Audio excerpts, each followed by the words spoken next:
I have thought about this on and off for years. It is not something I talk about because there's nothing dramatic to explain. It just sits there when I think about it. At the time, I was 31. I worked contract security and access control for commercial properties that were in between tenants, mostly empty office buildings, warehouses, places waiting on permits or buyers. The job was boring, and that was the point. This building used to be a small regional office for a logistics company. 3 floors, concrete, fluorescent lights. It had been empty for almost a year. My job that week was to do evening lockup checks and log any damage or entry points that needed attention. I had the keys, I had the code, I signed in and out alone. That night was like any other. I parked out front, walked the perimeter, checked doors and windows. Everything looked the same. The building always smelled like old carpet and cleaning chemicals. A little damp, nothing unusual. I went floor by floor. First, second, third. On the 3rd floor, there was a long open office area with cubicles still half standing. Nameplates were gone, but you could tell where people used to sit. Coffee rings on desks. A calendar still taped to a wall from the last year they were open. I finished my check, wrote my notes, and headed back down. I remember this clearly because I am particular about routine. I locked the stairwell door behind me on the 1st floor. I checked the main exit. I set the alarm. I was the last one inside. I sat in my car for a minute finishing paperwork. The building was dark, except for one emergency light near the side entrance. Normal. When I started the engine, I noticed a light on the 2nd floor. Just one. At first, I assumed it was a sensor delay or a timer. Some of those lights were old and unpredictable. Still, I shut the engine off and watched it for a moment. It stayed on. I went back inside. The alarm panel showed the building had been disarmed recently. That made no sense. There was no alert, no forced entry, no reason for anyone to be there. I took the stairs slowly, not because I was scared, because that is what training drills into you. Slow, observant. The 2nd floor was quiet. The light was coming from a small office near the end of the hall. One I had checked less than 10 minutes earlier. The door was open. Inside, the desk lamp was on. Not the overhead light. The lamp. The chair was pulled out slightly. Nothing else was disturbed. I stood in the doorway and waited. I do not know why. I just did. Listening, counting my breathing. There was no sound, no movement. I turned the lamp off. When I did, I noticed the desk was warm. Just the surface near the edge, like someone had leaned there recently. I backed out and finished checking the floor again. Every room, every corner, no one. When I got back to the lobby, the alarm panel showed a 2nd disarm event, one I did not initiate. I locked up again, set the alarm again, left. I did not write any of that in the log. I wrote that a light had malfunctioned. The next morning, the day guard asked me if I came back after my shift. I said no. He said someone had signed out 10 minutes after I did. Same handwriting style as mine, same badge number, slightly different pressure on the pen. I asked to see it. It was my name. I stopped working that site after that week. No argument, no explanation. I told them it was too quiet for me. The building was sold later and renovated, new tenants, new lighting, new security system. I still do contract work sometimes. I am careful now about writing my name down. I was doing contract work for a hospital network when this happened. Early 30s. My role was boring on paper. Inventory checks and documentation for buildings that were no longer in use but still technically owned. Old wings, temporary closures, places waiting on renovation funding. This one was an older hospital building on the edge of the property. Not condemned, just shut down. The newer facilities had replaced it years earlier. Patients never went there anymore. Staff rarely did. I was there to photograph rooms and verify equipment that had been left behind. I checked in with security and got a temporary badge that only worked for that building. They told me no one else would be inside. I believed them. They had no reason to lie. The building was quiet in a way that felt different from other empty places. Hospitals hold sound. Even when they are empty, you expect something. Carts, voices, machines, none of that was there. I started on the ground floor. Old reception desks, chairs stacked in corners, dust on the counters but not as thick as I expected, like someone still came through occasionally. The closed wing was on the third floor. It had been sealed off when they consolidated departments. Doors locked, signs posted, no access for regular staff. My badge opened it. I remember hesitating before going in, not because I was scared, but because it felt like crossing into something that had been intentionally left behind. Inside, the hallway was narrow, patient rooms on both sides, curtains still hanging, whiteboards on the walls with dates written years ago, some names partially erased. I went room by room, taking photos, checking for damage. It was slow work. Halfway down the wing, I noticed light coming from the end of the hall. Overhead lights. That stopped me. This section of the building did not have power, or it was not supposed to. That was part of why it was closed. I stood there, trying to remember if security had mentioned temporary power. They had not. I walked toward it, my footsteps loud against the floor. The closer I got, the more obvious it was. Multiple lights were on, not flickering, fully lit. The last few rooms on the right had their doors closed. Light spilled out from underneath. I opened the first one. It was empty. Bed gone, cabinets bare, lights on. The second room was the same. The third room was different. The bed was still there. Sheets folded at the foot. Chair pulled close to the side like someone had been sitting there. I did not touch anything. I just stood in the doorway. There was a faint smell in the room. Not rot, not mold. Something clean, recent. I backed out and checked the hall again. Still quiet, still empty. I walked to the end of the wing and checked the electrical panel. It was locked. The indicator lights were off. According to that panel, nothing should have been powered. When I came back to the room, the lights were off. Not just that room, all of them. The hallway was dark again, lit only by the emergency glow from the exit sign. I finished my work faster after that. I did not recheck those rooms. I did not take more photos. I left. At the security desk, I asked if anyone had accessed the closed wing that day. The guard checked the system and said no. I told him some lights were on earlier. He frowned and said the wiring on that side had been dead for years. I filed my report and did not mention the lights. Months later, I passed by that building during a different assignment.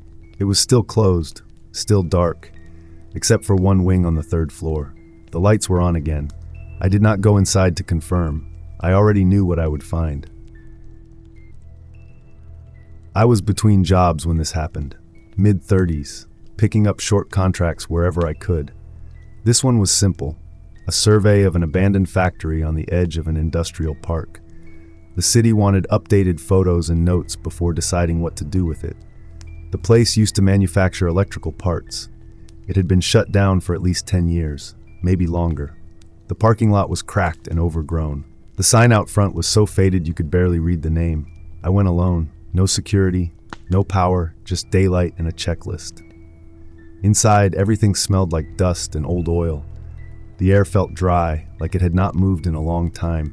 My footsteps echoed more than I expected. The building was bigger inside than it looked from the outside. Most of the floor was open space, rusted machinery, conveyors frozen in place. A few offices along the walls with broken windows and doors hanging crooked. I started in the offices. They were exactly what you would expect. Empty desks, filing cabinets pulled open and left that way, papers on the floor so old they crumbled when you stepped on them. I took photos and moved on. Toward the back of the building, there was a smaller room I had not noticed on the floor plan. No sign on the door. It was half hidden behind a stack of pallets. The door was closed. That alone stood out. Everything else in the building was open, broken, or missing entirely. I pushed it open. Inside was a narrow room, concrete floor, no windows, a single metal table bolted to the ground. Nothing else, except the corner. There was a pile of fabric there. At first I thought it was trash, old insulation or rags dumped and forgotten. Then I saw the shape, a blanket, folded, not neatly but deliberately. Next to it, a flattened cardboard box, the kind people used to sleep on. The dust around it was disturbed, not footprints exactly, but scuffed in a way that did not match the rest of the room. The air smelled different in there, not strong, just warmer, like the space had been occupied recently. I stood still and listened. Nothing. No movement, no voices, no sound except my own breathing. I checked the rest of the room. No food wrappers, no bags, no obvious personal items, just the blanket and the box.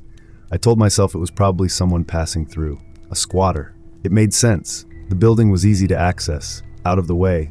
Still, something about it bothered me. The blanket was clean, not new, but clean. No stains, no smell. It did not match the rest of the place. I backed out of the room and finished the rest of the building faster than I had planned. I stayed near the exits. I did not go back there. Before I left, I glanced into the room one more time from the doorway. The blanket was unfolded, just slightly, like someone had pulled it open and not bothered to smooth it back down. I did not hear anything. I did not see anyone.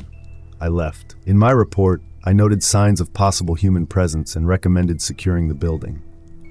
That was it. A week later, the city emailed me asking for clarification. They said a team had gone in the next morning. They found nothing. No blanket, no cardboard, no signs of anyone having been there. The room was empty, covered in the same thick dust as everything else. They asked if I might have mistaken debris for bedding. I did not respond. Sometimes I think about how careful the blanket looked when I first saw it. Not arranged, just used, like whoever had been there expected to come back. I was doing property documentation for a real estate firm at the time. Late 30s, nothing glamorous. They bought old buildings cheap and needed condition reports before deciding whether to renovate or tear them down. This one used to be a small office tower downtown, 8 floors, built in the 70s. It had been empty for years after a pipe burst and flooded several floors. Repairs stalled, then funding disappeared. The building just sat there. I had keys for the main doors. No power was supposed to be running except emergency lighting in the stairwells. When I walked in, the lobby felt bigger than it should have. High ceiling, dusty marble floor, old directory board with half the letters missing. The air was cool, but not stale. That stood out. I took the stairs at first. Habit. First floor offices were stripped bare. Second and third were similar. By the 4th floor, the damage from the flood was obvious. Buckled flooring, stained walls, ceiling tiles hanging low. I made notes and photos and kept going. Around the 6th floor, my legs started to feel it. I checked my watch and realized I was behind schedule. That was when I noticed the elevator. The doors were closed. No barricade. No warning tape. The call button panel was intact. I knew it should not work. Everyone knew it should not work. Still, I pressed the button. It lit up. That alone made me step back. A small thing, but wrong. Emergency power should not reach the elevators. I waited. I do not know why. Curiosity, maybe. Or the thought that if nothing happened, I could write it off as a glitch. After a few seconds, I heard the sound of cables moving. The doors opened. Inside, the elevator looked untouched. Clean floor, no debris. The light was on. The panel buttons were illuminated. I stood there, listening. The building was silent otherwise. I did not get in. I leaned forward and looked at the floor indicator. It showed 6. That made sense. Then it changed. 5, 4, 3. The doors were still open. I stepped back fully then. The numbers kept moving, slow and steady, until they stopped at 1. The doors stayed open the entire time. I reached out and pressed the call button again. Nothing happened. The lights inside flickered once and went out. The indicator went dark. The doors slid shut on their own. I did not touch the elevator after that. I took the stairs down, all the way. I remember feeling annoyed more than scared, like something had wasted my time without explanation. Before I left, I looked back at the lobby. The elevator doors were open again, empty, dark inside. I mentioned it briefly in my report, not that it worked, just that the elevator status was unclear and needed inspection. They thanked me and said the building was scheduled for demolition. A few months later, I passed by the site. The building was gone, just a fenced lot with dirt and debris. I stood there longer than I meant to, thinking about how clean that elevator had been compared to the rest of the place. Sometimes I still take the stairs, even when the elevator is right there and clearly working.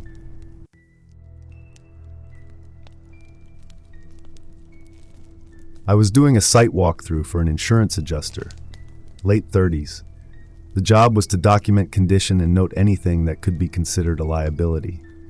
The place was an abandoned school on the edge of a rural town, closed for years after consolidation, no plans for reuse yet. The building sat back from the road, surrounded by overgrown grass and a cracked parking lot. Windows intact but cloudy with age. The doors were locked, but the town clerk gave me access. She said no one went in there anymore. Inside, the air was still. Old schools have a smell that does not go away. Dust, paper, it felt unchanged, like everything had just paused. I started with the classrooms, desks stacked, bulletin boards still lined with faded paper, chalkboards with half-erased writing. The dust was thick on the floors. No obvious disturbances. The hallways were long and straight, lockers lining both sides. Most were closed. A few hung open, doors bent or missing. I paid attention to the floor because that was part of the job. Trip hazards, debris, anything like that. That is when I noticed the footprints. They were near the end of the main hallway where it narrowed before the gym entrance. Clear impressions in the dust, shoe prints. Adult size, they did not overlap, they did not drag. Just a clean sequence, like someone had walked normally through the hall.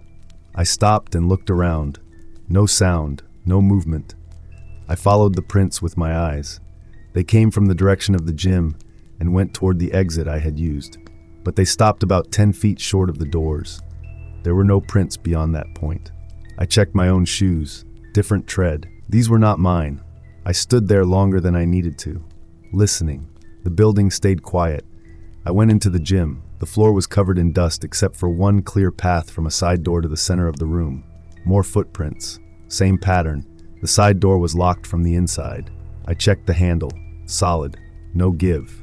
I did not open it. I finished the rest of the building faster after that.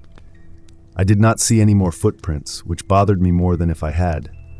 It felt selective, like someone had walked carefully where the dust was thickest.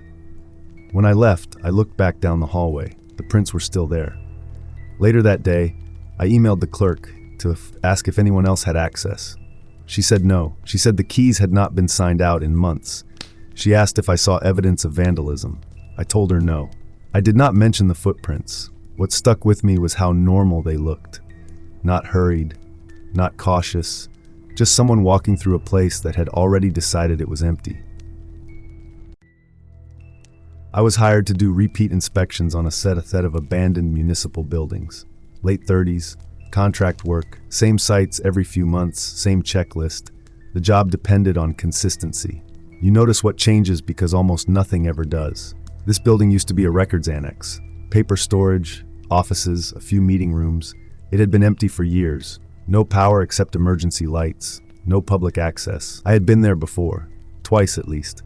The first visit was uneventful. I walked every floor, noted water damage, photographed cracked walls, and left handwritten notes for myself in a small notebook I carried. Measurements, room numbers, things to recheck next time. On my second visit a few months later, I brought the same notebook. That day went the same way. Quiet, dust, old paper smell. I wrote reminders to myself as I went. Nothing unusual. The third visit was where it broke. I unlocked the main door and stepped inside. The air felt the same as always. Cool. Still. I checked the lobby, then started my usual route. On the second floor, there was a long hallway with blank walls where signage used to be. I remember that space because it always felt longer than it should. Halfway down, I stopped. There was writing on the wall. Not graffiti, not random marks. Neat, block letters written in black marker about chest height. They were my notes, not word for word copied, but close enough that I recognized them immediately. Room numbers, arrows, short reminders like check ceiling seam and water stain spreads after rain. The phrasing was mine. I knew that without thinking about it. Same abbreviations, same way of shortening words. I stood there and read them slowly. They matched what was in my notebook. I checked the paper in my hand to make sure. Same order, same sequence. I do not write on walls, ever. It is not part of the job. It is not something I would forget doing. I checked the rest of the floor. There were more notes. Some faded slightly, like they had been there longer than a day. Others looked newer. All of them were mine. I did not touch them. I did not take photos right away. I just stood there, trying to remember if I had ever done something like that without realizing it. I finished the inspection early. My notes were shorter than usual. Before leaving, I went back to the hallway. At the end of the wall, lower down near the corner, there was one line I had not written in my notebook. Already checked. That was all it said. No date, no arrow. I did not add anything to the wall. I did not erase anything. In my report, I wrote that there was evidence of prior inspection markings and left it at that. When I got home, I checked my notebook again. That last line was not there. On my next scheduled visit, months later, the walls were clean, freshly painted white, no marks, no writing. I stood in the hallway longer than I needed to. What bothers me is not the writing itself. It is that whoever put it there knew exactly what I would need to remember and stopped before I did.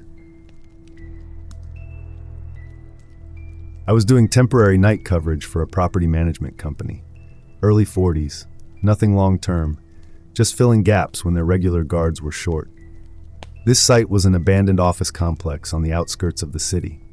3 connected buildings, mostly glass and concrete. Closed for years after the main tenant pulled out. My assignment was simple. 1 walkthrough per building, locked doors, windows, anything out of place. No one was supposed to be inside. No utilities except minimal emergency power. I arrived just after sunset. The place looked the same as always. Empty parking lot, lobby lights off, a single security desk near the main entrance built into the wall. It had monitors, a phone, and an old swivel chair. None of it worked anymore. Or so I was told. I signed in on a clipboard they kept in a locked drawer and started my rounds. The buildings were quiet in a way that felt flat. Sound did not travel far. My footsteps barely echoed. It made it hard to tell how big the space really was. I finished Building A without issue. Same for Building B. Broken ceiling tiles, old notices taped to walls, dust everywhere. Building C was smaller, 2 floors, mostly offices and meeting rooms. I saved it for last. When I came back to the main lobby after finishing, I stopped at the security desk to write my final notes. I leaned forward slightly, resting my forearms on the counter. The surface was warm, not mildly, not from the air, warm like skin warmth, like someone had been sitting there with their arms down for a while. I pulled my hands back and stood there, staring at the desk. The air in the lobby was cool. My jacket was still on. Nothing else in the building felt like that. I checked the chair. It was pushed in. I touched the seat. Also warm. I did not sit down. I walked behind the desk and checked the monitors out of habit, even though they had been disconnected for years. The screens were dark. The power strips were switched off. The phone handset was resting in place. I picked it up. No dial tone, just silence. I put it back carefully, exactly where it had been. I stood there for a while, listening. The building made its usual sounds, distant creaks, the soft hum of emergency lighting somewhere I could not see, nothing else. I finished my paperwork standing up and signed out. Before leaving, I checked the sign-in sheet again. My name was the only one for that day. In my car, I sat with the engine running and looked back at the building. The lobby was dark, empty. The next night, I was assigned to the same site. When I arrived, the security desk chair was pulled out, just slightly. I did not touch it. I logged my presence and did my rounds faster than usual. When I came back, the desk was cold. I stopped taking night shifts after that contract ended. No complaint, no explanation. What stays with me is not the warmth itself. It is how ordinary it felt. Like I had interrupted something routine and quiet, and whatever it was had already moved on. I was doing repeat surveys for a real estate holding company. Late 30s, same sites every quarter, same checklist every time. The point was comparison. What changed? What stayed the same? This building was an old office park on the edge of a business district that never really took off. 2 low buildings connected by a covered walkway, empty for years. No power, no tenants, no cleaning crews. I had been there 3 times before. The place never changed. That was part of why I liked it. Same dust patterns, same tipped chair in the lobby, same loose ceiling panel hanging at an angle near the stairwell. On my 4th visit, I noticed the chair was different. It was only a few inches off, rotated slightly, one leg no longer touching the wall the way it had before. I stopped and looked at it longer than I needed to. Not because it was alarming, but because I was certain of how it had been sitting before. I had taken a photo of it on my first visit because it made a good reference point. I checked the photo on my phone. The chair in the photo was flush against the wall. The chair in front of me was not. I told myself wind could have done it, or vibrations from outside. Even though the windows were intact and the doors had been locked when I arrived, I kept going. In one of the offices on the 2nd floor, a filing cabinet drawer was open. That drawer had been closed every other time I was there. I knew because I had written a note about it sticking slightly and needing force to open. I pulled it out the rest of the way. Empty. I pushed it back in. It resisted, just like before. Further down the hall, a whiteboard that had always been blank now had marks on it.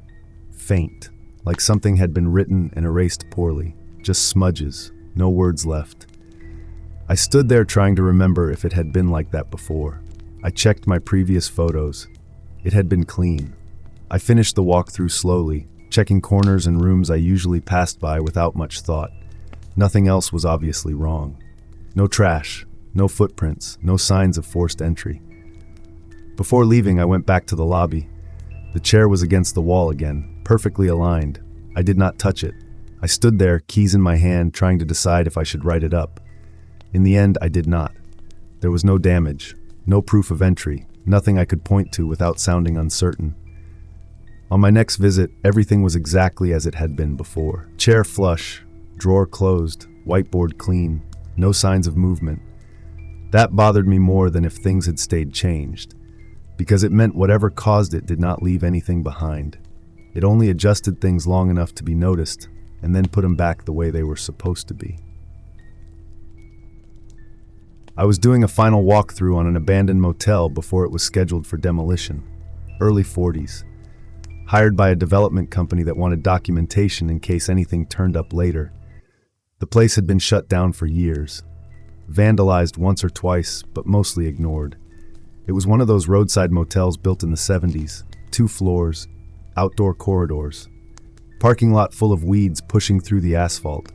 The office windows were boarded, but the main door still opened with the key they gave me. I was alone. That was normal. I started with the ground floor rooms, moving in order. Most of them were empty shells, mattresses gone, curtains torn down, bathrooms stripped to tile and pipes. I took photos, made notes, and kept going. Room 117 was different. The door was closed. That stood out because almost every other door was either open or broken off its hinges. I checked the number twice to make sure it was on my list. I tried the handle, locked. I unlocked it with the master key. Inside, the room was intact, not clean, just untouched. Bed still there, sheets rumpled, not folded. A chair pushed under the desk at an angle. The TV was gone, but the mount was still on the wall. The air smelled stale, but not abandoned, like the room had been closed, not left. I stepped inside and did a quick scan. No obvious hazards, no signs of recent vandalism. I checked the bathroom, empty. When I turned back toward the door, I noticed the latch. It was locked. I stood there for a moment, looking at it. I was certain I had not turned it. I had not even touched it after coming in. I tried the handle from the inside. It did not move. That was when I felt my chest tighten. Not panic, just the sudden awareness of being contained. I told myself it was an old mechanism. Faulty lock. Easy explanation. I unlocked it and opened the door. It swung out smoothly. I stepped back into the corridor and pulled the door shut behind me. I did not lock it. I took 2 steps away, then stopped. I turned around and tried the handle. Locked. I unlocked it again, opened it, looked inside one more time. Nothing had changed. I did not go back in. I finished the rest of the motel without incident, but I kept thinking about that door, how quietly it had locked. No click I could remember. No resistance. Before leaving, I walked past room 117 one last time. The door was open. I did not check it again. In my report, I noted that some door hardware was unreliable and should be replaced or removed before demolition. Weeks later, I drove past the site and saw that the demolition had started. Walls torn down, roof partially collapsed. Room 117 was already gone. What stays with me is not the lock itself. It is how easily I accepted being shut in for those few seconds, like the building had briefly decided I should stay put and then changed its mind.